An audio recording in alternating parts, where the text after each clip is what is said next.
இது என்ன நோயின்னு தெரியுமா? காலில் வந்து பெருவிரலில் வீக்கம் போட்டிருக்கும். நிறைய பேர் பயங்கரமாக வலி இருக்கும், கால் பெருவிரல் வீக்கம். இது என்ன நோய் தெரியுமா? பார்த்துருக்கீங்களா? சொல்லித்தரேன். ரொம்ப ஆபத்தானது, அதெல்லாம் சொல்லித்தர போகிறேன்.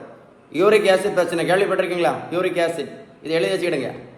இந்த யூரிக் ஆசிட் பிரச்சனைனால வேறு என்னெல்லாம் ப்ராப்ளம் வரும்னு உங்களுக்கு சொல்லித்தர போகிறேன். இது எழுதி வைங்க.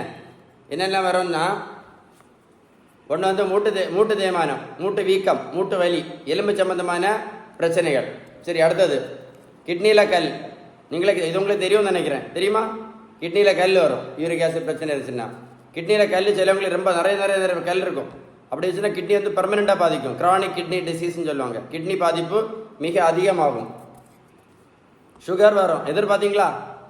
சுகர் வரும் யூரிக் ஆசிட் இருந்துச்சுன்னா. சுகர் வந்துச்சுன்னா என்ன வரும்?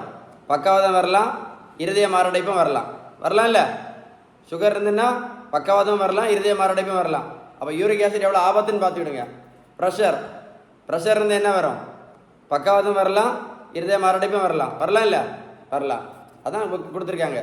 இதய பாதிப்பு, இன்னொன்று பக்கவாதம். அவ்வளோ ஆபத்தானது தான் இந்த யூரிக் ஆசிட் பிரச்சனை.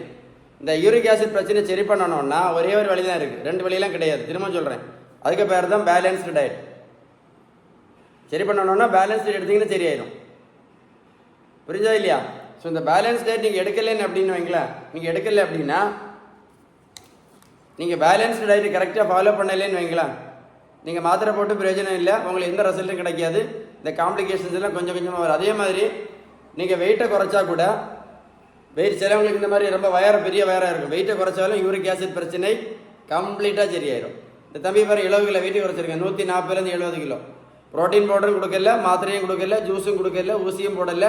தம்பியை போய் நான் ரோட்டில் போய் நான் ஓடக்குன்னு சொல்லலை. நான் கொடுத்தது வந்து பேலன்ஸ் டயட் மட்டும்தான். நான் சொன்ன இன்ஃபர்மேஷன் யூஸ்ஃபுல்லாக இருக்கா? கமெண்ட்ஸில் OES அப்படி டைப் பண்ணுங்க. எதை மறந்தாலும் வீடியோ லைக் பண்ணி ஷேர் பண்ண மறந்துடாதுங்க.